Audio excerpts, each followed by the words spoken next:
China's top Taiwan negotiator has said a proposed free trade pact that has been condemned by Taiwan's pro-independence opposition will be a long process that can benefit both sides. Chen Yunlin was speaking in the central Taiwanese city of Taichung on the third day of his scheduled five-day visit.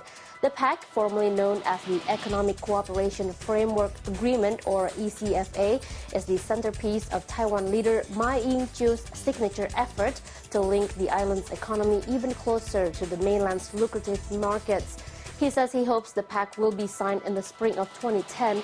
Since taking office in May 2008, Ma has eased tensions across the 100-mile-wide Taiwan Strait to their lowest level in 60 years. Chinese dissident Liu Xiaobo has gone on trial in Beijing on charges of inciting subversion of state power. Liu, a prominent government critic, could be jailed for 15 years if convicted. He has been in jail since 2008 after being arrested for writing a document calling for political reform in China.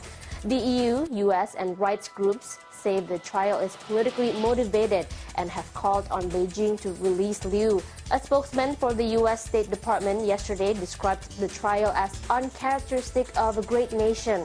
China has dismissed criticism of the trial as an attempt to interfere in its internal affairs. A verdict is expected by the end of the week.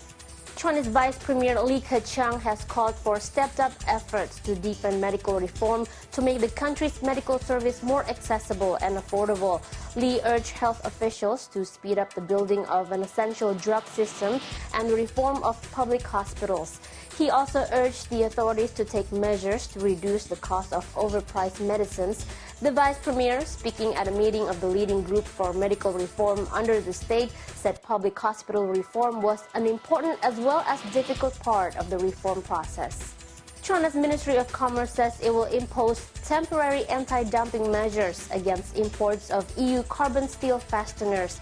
The ruling follows hot on the heels of an EU decision to extend import duties on shoes from China by another 15 months.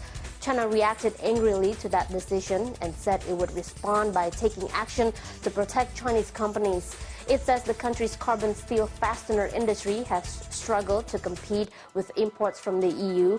China imported more than 20,000 tons of the fasteners in the first 9 months of last year. They are used in the production of cars, electronics, and machinery. China's central bank has warned that the country's economic recovery is still weak despite improving conditions and said changes in its development model are urgently needed. The People's Bank of China also said it is studying ways to improve oversight of the country's financial industry and guard against excessive risk. Beijing is trying to reduce reliance on exports and investment by boosting domestic consumption, a key element of its more than $580 billion stimulus package. Economists say such a change is essential if China is to continue growing. China's growth rose to 8.9% from a year earlier in the third quarter after dipping to 6.1% in the first quarter as exports fell. But Chinese leaders say the recovery is not solidly established and have warned against complacency. Ford has agreed the terms of the sale of its Swedish business Volvo Cars to China's Geely. Ford said the deal will be finalized early next year ahead of completion soon after Easter. Ford put Volvo up for sale a year ago to help pay off its debt and make its business more focused.